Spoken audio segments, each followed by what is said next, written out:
Bon, on est en, on est en montage de la prochaine vidéo là, et on se rend compte qu'on a merdé. Ouais, mais c'est la reprise. Jean-Luc n'a pas de chapeau. Ouais. La qualité de la vidéo est pas bonne, l'image est floue, le son est pas top. Ouais, voilà. C'est nouveau studio, nouveau matériel. On vous a pas encore montré tout ce qu'il y a là, mais On a des super jouets.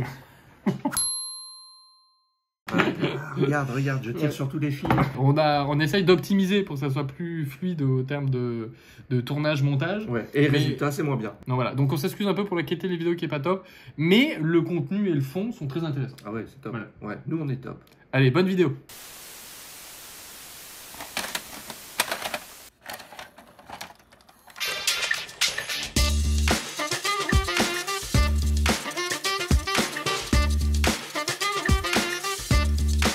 Hola los geekos! Bienvenue dans cette nouvelle saison presque. Ouais, nouvelle De saison. Los- Oui, de Los c'est pas Geekos, ça, ouais, on, ouais. a eu nos vacances, Des grandes vacances. dont vous avez profité. On a tout normalement. filmé, vous nous avez vu en slip, tout va bien. Voilà. Et pour- Les liens quelque part, on s'en fout. Ah, on m'appelle.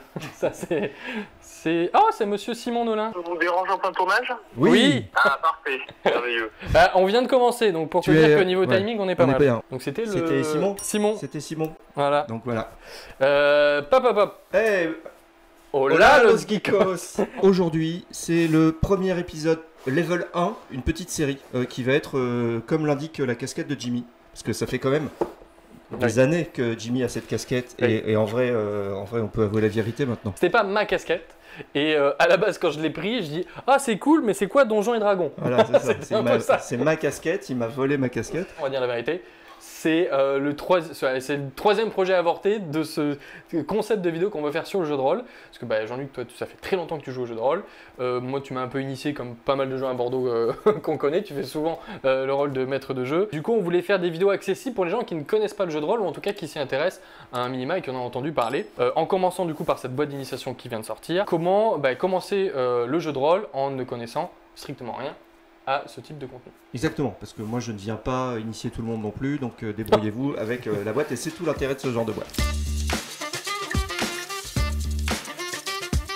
C'est l'occasion aujourd'hui d'être sur le feu de l'actualité. Vient de sortir dans toutes vos bonnes boutiques la nouvelle boîte d'initiation de Donjons et Dragons en français. 5e édition. Si on écoute les gens, c'est l'édition la plus réussie, en tous les cas, celle qui a vraiment créé le renouveau de Donjons et Dragons. On va pas se mentir, il y a quand même une petite série télé qui a un petit peu participé au renouveau.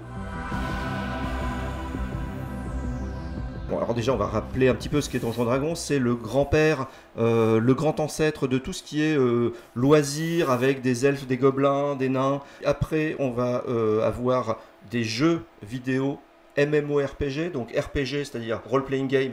Donjons & Dragons, c'est l'origine du Role-Playing Game. Évidemment, si vous avez joué à World of Warcraft ou n'importe quel MMO, il y a des mécaniques qui viennent tout droit de l'ancêtre. Il y a une grande tradition chez Donjons & Dragons, c'est régulièrement, pour chaque nouvelle génération, on sort une boîte d'initiation qui va faire entrer dans le loisir en fait des gens. Les gens qui ne connaissent Et pas. donc voilà, depuis 2 semaines, cette boîte est disponible en français, nouvelle génération, peut-être vous. Et donc si vous hésitez à vous lancer dans l'aventure du maître de jeu ou du joueur, de la table, de la convivialité et des jeux de dés, on va ouvrir, unboxer ensemble cette boîte d'initiation qui s'appelle D&D, hein, Donjons et Dragons, on est d'accord. Boîte d'initiation, les dragons de l'île aux tempêtes. Donc une nouvelle histoire, je suppose. une nouvelle histoire. C'est toujours des histoires originales. on est À chaque d'accord. fois, ouais. Alors, Ou adaptées. dans plus les ou moins. boîtes d'initiation, c'est jamais des histoires qui vont te retourner la tête. Toutes les boîtes de Donjons et Dragons Initiation jusqu'à présent, c'était 14 ans et plus. Et là, on nous annonce du 12 ans et plus. Je pense que c'est parce qu'il y a un degré de complexité qui a été retiré de la boîte d'initiation, qui est la création de personnages. Les personnages sont déjà pré-tirés. Il y a tout le chapitre de création qui est retiré aussi. Ça indique 2 à 6 joueurs. 2 à 6 Tu joueurs. penses qu'on peut pas faire plus? Déjà, en fait, il y a juste 5 personnages pré-tirés, plus un maître de jeu. On peut pas jouer à plus de 6 puisqu'on ne peut pas. Il n'y a pas le matériel pour créer des nouveaux personnages. Allez, on ouvre ça. C'est parti. Ah, ça fait pas le petit bruit de... Ah, dommage. Voilà, une boîte en carton magnifique. Dedans, Donc, les fameux dés. Pour savoir, Ouais. les gens qui ont l'habitude de jouer au jeu de rôle, généralement chacun a sa petite poche de dés Il y a un- personnalisés. il y a un Voilà, fétichisme. parce que pour ceux qui ne connaissent pas du tout, c'est des dés, comme vous le voyez, très particuliers. Hein. Vous ne pouvez pas jouer avec un dé 6 classique que vous trouverez dans le Monopoly ou autre jeu de société lambda. Hein. Voilà, C'est ce qui fait la spécificité souvent du jeu de rôle. Et c'est pour ça que c'est bien que les dés soient dedans, parce que du coup, vous seriez malheureux. Alors, le dé, essentiellement, à Donjons et Dragons, c'est le D20. C'est celui-là, c'est celui qui a le plus de faces. On est parfait. C'est celui avec lequel vous allez jouer la plupart du temps. Et de toute façon, si vous n'avez pas vos dés avec vous, une petite appli, parce qu'il y a plein d'applis sur téléphone qui font les dés de donjon. Et donc, vous appuyez sur un bouton, vous dites je veux tirer un D6. Et c'est parti. Vidéo d'apprentissage, de l'aide pour remplir sa fiche de personnage. Donc il y a un site. J'imagine il y a un QR code quelque part, pas du tout. Il y a des sites. Ça se fait plus. Ça se fait plus les QR codes. Ouais. Non, c'est fini. Voilà, désolé. Bon, en tout cas ils ont un Twitter, donc on peut dire du mal de Donjons et Dragons. A priori, ils auraient des contenus justement pour apprendre à jouer au jeu de rôle, mais n'allez surtout pas voir ça et restez chez nous pour apprendre le jeu de rôle. Voilà, ça sera plus sympa. Donc les fameuses fiches de personnages. Donc il faut expliquer aux gens qui ne connaissent pas du tout qu'est-ce que c'est en fait. Alors votre personnage, il va être représenté par des stats mathématiques. Alors c'est pas très compliqué, en plus là elles sont déjà faites. Ça peut faire un peu peur, mais il faut juste y passer un petit peu de temps et voilà. Bon, on prend son D20 pour savoir, admettons que je dois faire quelque chose. Je prends un D20, je vais le tirer, on va juste rigoler. Voilà, je fais un magnifique 15. Et admettons qu'il fallait que je fasse 10 ou plus pour ouvrir une porte, eh bien je l'ai ouverte. Ensuite, si j'essaie de l'ouvrir d'un coup d'épaule, je regarde en force j'ai plus 2. Donc ça veut dire que je fais 15, plus 2, 17. En gros, j'éparpille la porte, puisque je l'ai non seulement ouverte, parce qu'il fallait plus de 10 pour l'ouvrir, mais là en plus je l'ai vraiment défoncé. Évidemment, les règles vont vous prendre, le livret d'aventure va vous prendre par la main, en expliquant à la fois un petit peu au maître de jeu son rôle, et aux joueurs ce qu'ils ont à faire. Ouais, ici, juste donc pour expliquer pourquoi plusieurs fiches, parce que vous allez avoir plusieurs espèces. Hein, donc voilà, vous allez avoir des hobbits, des humains, etc. Alors on dit pas hobbit. On dit pas hobbit, on dit alphelin. alphelin. Voilà. Un des collines va donc avoir plus 2 en force, alors que là je suppose que ça va être un hobbit, justement, un alphelin va avoir moins 1. Parce que il est plus petit, etc. Lui, il va pouvoir plus se faufiler, mais pas forcément avoir la force dans ses atouts. Voilà, donc c'est à ça aussi que servent ces fiches, à déterminer quelle personne va jouer tel rôle. Tout est dans la feuille, c'est-à-dire le joueur, il prend une demi-heure avant la partie, il lit bien toute sa feuille donc c'est recto verso, et il sait ce que son personnage sait faire, ses atouts, ses faiblesses, un petit peu ses aspirations, c'est-à-dire qu'est-ce qu'il aime faire dans la vie, et notamment il y a son historique. Donc là on a un soldat, qu'est-ce qu'il a fait avant d'arriver dans l'aventure que l'on va jouer, comment s'approprier le personnage, comment bien le jouer, c'est expliqué aussi dans un petit chapitre. C'est idéal pour commencer, enfin moi je vous conseille en tout cas, sauf si vous êtes quelqu'un de vraiment très imaginatif, qui aime bien imaginer ses propres histoires et personnages, mais quand même de commencer par ces fiches de perso pré-tirées, sachant qu'elles vont avoir, du coup, votre historique va avoir un rapport avec l'histoire qui est... Avec l'aventure. Avec l'aventure. Qu'est-ce qu'on a d'autre ? Le livret de règles. Donc ça c'est pour le maître du jeu essentiellement. Pour le maître de jeu, j'aime bien en laisser traîner 2-3 sur la table pour que pendant qu'on joue et que c'est pas son tour, le joueur et éventuellement s'il s'est posé une question juste avant, j'ai poussé la table avec moi. Alors, on leur dit ou pas on a mangé. On a mangé un petit peu. Non, on a bien mangé. Voilà. Donc, livre de règles qui peut faire peur aussi, pareil au départ. C'est surtout pour le maître de jeu. C'est quand même, je vais le dire, tu vas peut-être me contredire, mais c'est quand même bien peut-être d'avoir quand même un maître de jeu qui a un petit peu d'expérience, même pour ces kits d'initiation, on va pas se mentir. Parce que c'est pas que l'expérience va être moins bonne, mais c'est qu'en tout cas, vous allez passer du temps à apprendre toute la mécanique. Hein. Donc... Il y a 2 écoles. Il y a l'école des gens qui ont joué avec quelqu'un qui les a initiés et ça se passe du coup naturellement. C'est une transmission. C'est une transmission. Après, il y a les gens qui se disent mais ce loisir, ça fait longtemps que j'ai envie ou ça m'intrigue, voilà, et ils s'achètent la boîte et ils se retrouvent un petit peu tout perdu devant un livre de règles. C'est quand même pas rigolo, c'est que des trucs qui c'est que de la règle quoi. C'est que de la règle. Donc c'est pas le Monopoly ou en une feuille recto verso, c'est fini. Et c'est bon. Et en plus, tout le monde réinvente les règles au fur et à mesure. On va vous montrer que juste avec ça, quelques boissons et des trucs à grignoter, vous pouvez passer une super soirée. Mais vous pouvez vraiment vous amuser totalement juste avec le strict minimum. Le contenu de la boîte. Ensuite, le scénario. Le scénario qui est quand même beaucoup plus épais, on va pas se mentir. Ouais. Hein. En gros, il y a 4 soirées de 2h, 2h30, 3h. Il y a pas mal d'illustrations quand même, hein, notamment pour les créatures que vous allez rencontrer. Ouais. Et il y a un petit livret de monstres à la fin. Ça, c'est l'histoire. Et encore une fois, ça aussi, c'est pour le maître de jeu. Hein, on est d'accord. Ah oui, et pour la peine. Ça, c'est vraiment son maître de jeu only. C'est que du spoiler à l'intérieur. Si vous comptez jouer l'aventure, même si vous achetez la boîte et que vous voulez jouer, mais c'est pas vous qui allez mener l'aventure, ne lisez pas évidemment le livre d'aventure, puisque du coup vous spoilez tout le truc et vous ne prendrez aucun plaisir et gâcherez même celui de tous ceux de la table. Donc en fait, il y a que ça. Et il n'y a que ça. Au fur et à mesure, on va customiser notre jeu. Là, on a juste besoin de quoi? Les dés, feuilles de personnage et des crayons. Et c'est tout. Alors, si peut-être pour les figurines, puisqu'on n'en a pas, et si on veut spatialiser un petit peu, Jimmy, on a mené l'expérience de jouer avec ceci, qui est un grand classique des tables de jeu fauchées. Et bien voilà, ça c'est tout con, mais sur votre table, bah, ça peut vous faire vos personnages en fait.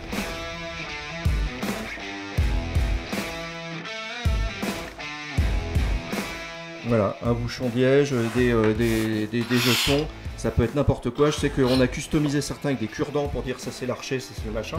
Donc en gros, on vous montrera d'épisode en épisode comment monter en level sur vos parties. Mais concrètement, vous achetez la boîte, vous rentrez chez vous, vous pouvez déjà jouer avec rien. Ouais. De plus que ce qu'il y a dans la boîte. Nous donc on a fait une partie mardi et voilà, les gens sont arrivés avec quelques trucs à manger. C'est plus une soirée vraiment apéro et pendant qu'on grignote, pendant qu'on mange, on vit l'aventure. Ce qui peut faire aussi, je sais, peur à certaines personnes, c'est le côté roleplay. Alors c'est mieux si quand vous allez avoir une interaction avec le maître du jeu qui va souvent lui incarner les personnages ou les ennemis, ça peut être bien si vous jouez le rôle de votre personnage, mais c'est pas grave.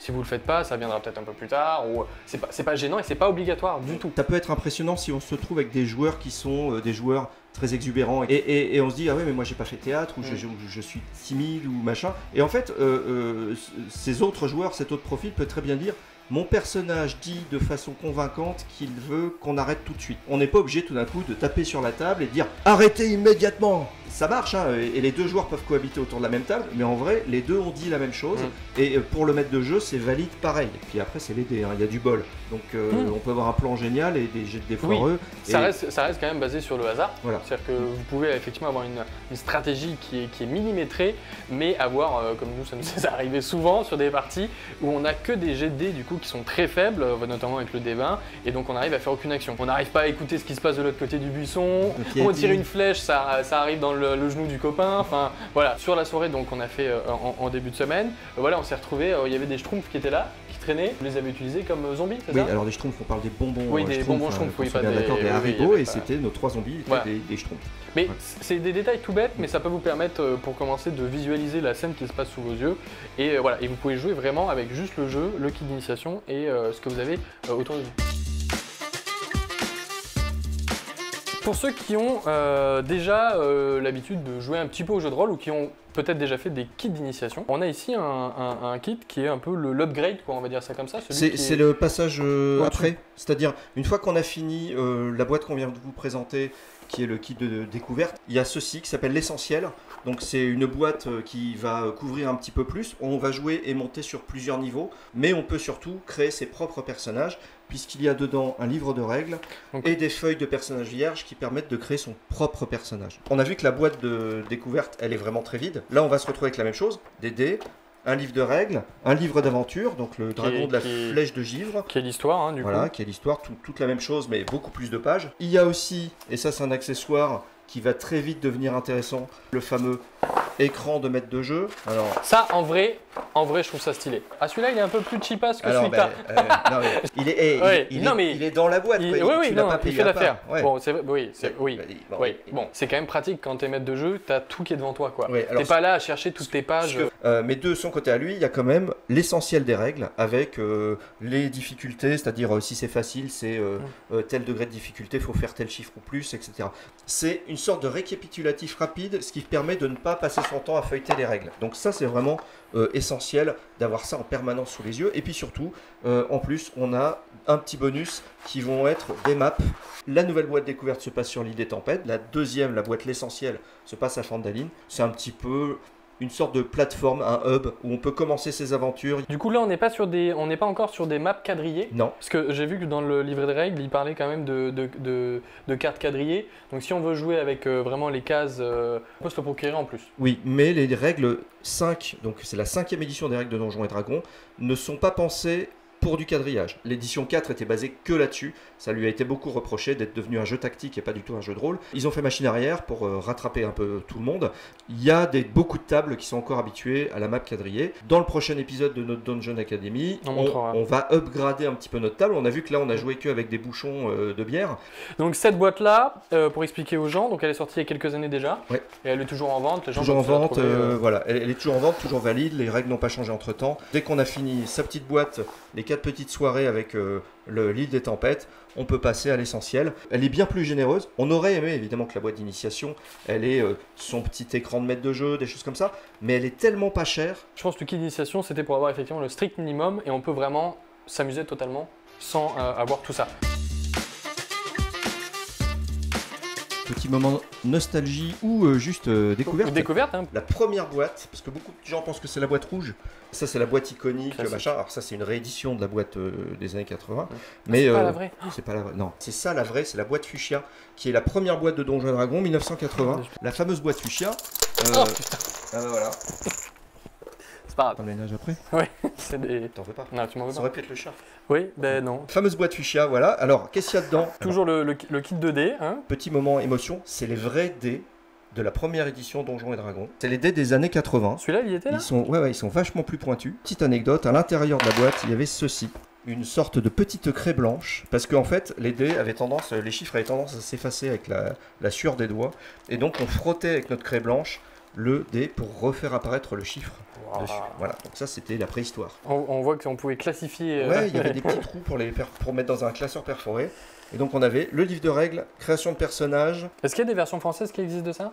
Pas à l'époque. Non, pas à ma connaissance. Non. Quel Et les voyage. feuilles de personnages qui étaient simplissimes. Voilà. Parce que ça c'est ouf. Ah ouais, On a ouais, vu on des- est revenu on sur a vu du... des, on a vu des feuilles de personnages super complexes. Mais il y Il y a une petite odeur, hein. une petite odeur de Ouais. vieux.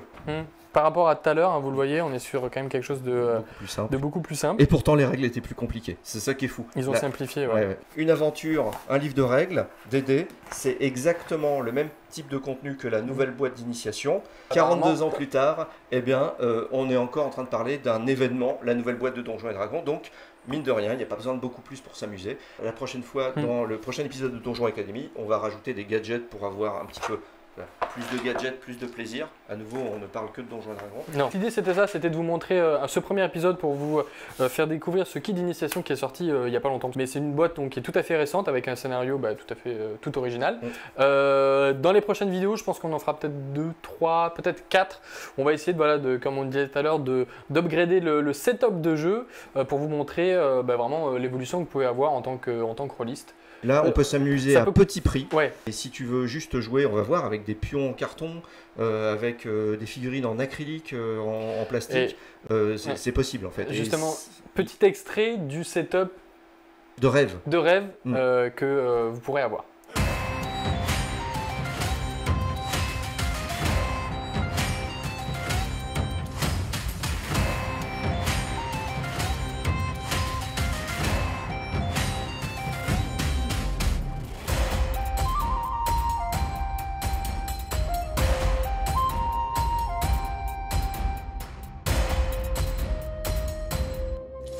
Merci d'avoir suivi donc ce premier épisode de Ouais. la Dungeon Academy. Donc ça c'est la boîte niveau 2, hein, Niveau grosso 2, modo on va voilà. l'appeler comme ça. La boîte niveau 1 qui vient de sortir, la boîte d'initiation. Juste pour préciser, parce que sur YouTube il y a peut-être des gens qui vont poser des questions. Nous ne sommes pas partenaires et personne nous a envoyé cette boîte. Oui, on paye tout avec notre argent. Par contre, Wizard of the Coast, vous êtes nos amis. Si vous avez Ouais, envie, c'est allez-y. clair. On Aux gens qui dira nous que regardent. du bien. Oui, Voilà. oui, oui. Déjà que vous avez vu, là c'est nous qui paye et on dit du bien. Donc, Imaginez. donc, imaginez le niveau si jamais vous nous balancez des trucs. On vous la conseille, c'est vraiment Ouais. pour moi le Moi, j'ai- premier pas idéal. Moi j'ai découvert avec, alors c'était pas ce kit d'initiation, C'était c'était un celui autre, d'avant. mais C'était grosso celui modo, d'avant. voilà, c'était pareil. Pour ceux qui veulent découvrir le jeu de rôle, je pense que ces kits-là sont vraiment faits pour ça. Merci à vous d'avoir suivi cette vidéo. Dites-nous en commentaire si l'idée de cette Dungeon Academy vous intéresse. Ça fait longtemps qu'on veut le faire, même, je pense que c'était même un des premiers C'est la projets. Première vidéo Première qu'on a vidéo. failli tourner. N'oubliez pas de vous abonner si ce n'est pas encore fait, si vous êtes tombé sur cette vidéo par hasard et que vous ne connaissez pas la chaîne. Pour l'algorithme, un petit like, voilà, ça nous fait toujours plaisir, un petit Un petit pouce bleu. Voilà, un petit pouce Ça, moi bleu. j'adore les petits pouces bleus. voilà, Un petit coup de pouce. un petit coup de pouce. Merci Jean-Luc, il fait très chaud là. hein. Il fait très chaud, mais c'est cool. Adios, los geekos. Je crois que j'ai craché en le disant. Mais tout le temps.